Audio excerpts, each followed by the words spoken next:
Salam sejahtera tuan-tuan dan puan-puan yang dihormati sekalian.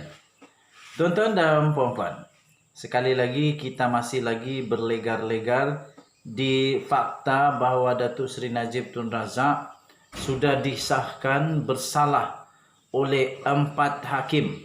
Hakim pertama Mahkamah Tinggi, hakim 3 orang lagi di Mahkamah Rayuan yang menyatakan beliau telah bersalah dan juga beliau dikenakan penjara selama 12 tahun dan juga denda sebanyak 210 juta ringgit Malaysia.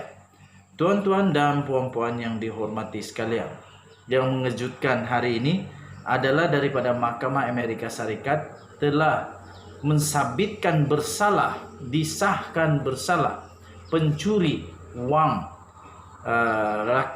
kekayaan negara Malaysia, iaitu wang dana daripada 1MDB Roger Ng yang telah disabitkan bersalah dan dijatuhi hukuman 30 tahun penjara. Tuan-tuan dan puan-puan, itu memang amat diharap. Saya memang harap supaya yang bersalah dapat segera dipenjara. Keadilan perlu ditegakkan. Tuan-tuan dan puan-puan, saya yakin 102 juta peratus kepada Mahkamah Negara Malaysia. Walaupun masih ramai lagi penyokong-penyokong tegar bos kau Najib Tun Razak bahawa itu hanya fitnah, itu hanya konspirasi, pendakwaan terpilih dan sebagainya. Tetapi itu sudah disahkan oleh mahkamah bahawa dia salah. Tuan-tuan dan puan-puan, baru-baru ini baru saja diterbitkan di dalam sinarharian.com, sinarharian.com.my, Najib Razak disahkan perlu sekurang-kurangnya paling lewat akhir Mei ini untuk fail permohonan lantik peguam diraja daripada United Kingdom. Tuan-tuan dan puan-puan, Datuk Seri Najib Tun Razak perlu memfailkan permohonan untuk melantik peguam diraja atau Queen Counsel atau QC dari United Kingdom untuk mewakili beliau dalam rayuan terakhirnya bagi kes yang membabitkan RM42 juta ringgit dana SRC International sedang berhad di Mahkamah Tinggi. Bukan Mahkamah Tinggi. Di Mahkamah Tinggi, betul. Di Mahkamah Tinggi Kuala Lumpur selewat-lewatnya akhir Mei. Timbalan pendakwa raya iaitu Muhammad Ashraf Adrin Kamarul yang mengesahkan perkara itu berkata, jika permohonan itu tidak berjaya, bekas Perdana Menteri tersebut perlu mengemukakan rayuan kepada Mahkamah Persekutuan.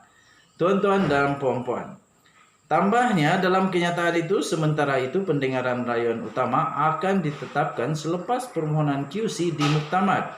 Pembelaan akan menulis kepada mahkamah untuk memaklumkan tarikh yang sesuai untuk Queen Counsel menghadiri pendengaran rayuan utama selewat-lewatnya pada 18 April ini. Loni dah 9 April, tuan-tuan dan puan-puan. Ada tinggal 9 hari lagi untuk Datuk Seri Najib Tun Razak punya pasukan peguam untuk memaklumkan tarikh yang sesuai.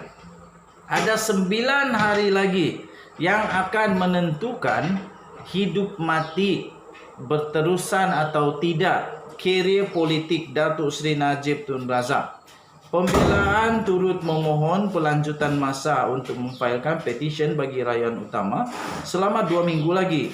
Bagaimanapun tuan-tuan dan puan-puan, mahkamah telah mengarahkan mereka untuk memfailkan permohonan rasmi selewat-lewatnya pada 11 April ini. Panjang lagi dia punya artikel, tuan-tuan dan puan-puan.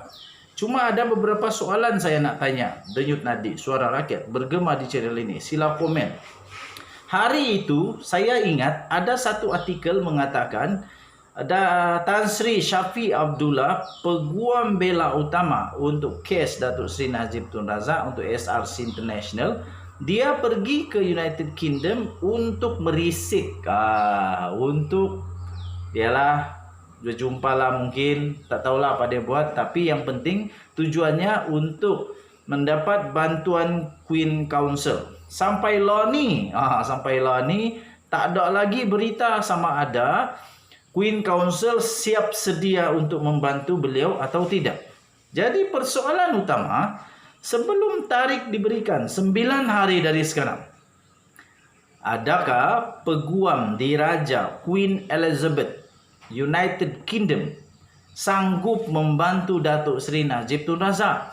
Kerana saya ada belajar sedikit sebanyak latar belakang Queen Council. Mereka hanya akan bantu jika ada peluang untuk menang. Jadi senang saja tuan-tuan dan puan-puan. Kalau Queen Council tak terima lamaran tersebut, kalau Queen Council kata no, we are very sorry, we cannot help you, man. Maksudnya memang Najib Razak memang tak boleh ditolong lagi. Tapi kalau Queen Council sedia untuk membantu Datuk Seri Najib Tun Razak, maksudnya ada harapan dan ada cerita. Tuan-tuan dan puan-puan, saya tetap menyokong Mahkamah Negara Malaysia. Walau hebat manapun orang luar, mereka bukan daripada budaya Malaysia. Kerana itu tuan-tuan dan puan-puan, saya percaya Mahkamah Malaysia nombor 1. Saya harap-harap kalaulah itu pun kalaulah mahkamah ataupun peguam-peguam daripada Queen Council sedia untuk membantu, Mahkamah Negara Malaysia akan membuat keputusan terbaik untuk Datuk Seri Najib Tun Razak. Kalau kalah, habis, memang habis. Maksudnya tuan-tuan dan puan-puan, penentuan sebenar adalah apakah Queen Council sedia membantu Datuk Seri Najib Tun Razak. Soalan kedua, dari mana Datuk Seri Najib Tun Razak dapat duit untuk bayar Queen Council? Sebab saya baca, memang dalam Wikipedia pun kamu boleh cari.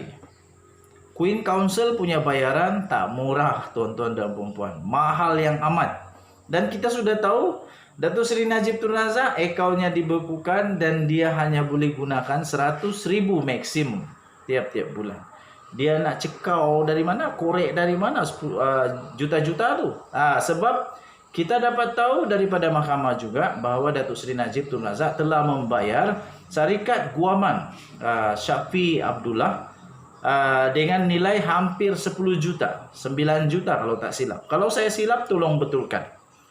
Jadi Queen Council lebih mahal daripada syarikat peguam di Malaysia. Diberitahu bahawa mereka memang perlu dibayar mahal. Jadi mungkin Datuk Seri Najib Tun Razak akan terkakai-kakai lah kali ini. Jadi macam apa? Yalah, mengorek tanah lah, carilah siapa yang boleh bantu dia. Tapi saya percaya Datuk Seri Najib Tun Razak ada jalan penyelesaian untuk bayaran. Cuma saja dari mana? Tuan-tuan dan puan-puan, Denyut Nadi Suara Rakyat bergema pasti di channel ini. Kita nantikan bersama-sama keputusan demi keputusan. Kes SRC International Datuk Seri Najib Tun Razak. Kita nantikan apakah keputusan sebelum 18 April. Sebelum 18 April, peguam pembelaan wajib menulis kepada mahkamah untuk memaklumkan tarikh yang sesuai untuk Queen Council menghadiri rayuan utama itu. Kalau Queen Council sedia membantu, kalau tak, memang habislah. Sebelum 18 April dan pendengaran sekurang-kurangnya paling lewat pada akhir Mei, tuan-tuan dan puan-puan, untuk beliau diwakili oleh Queen Council. Kita jumpa lagi. Jangan lupa tekan butang subscribe, like dan share. Dan kamu jangan pura-pura tak puasa pula, dosa.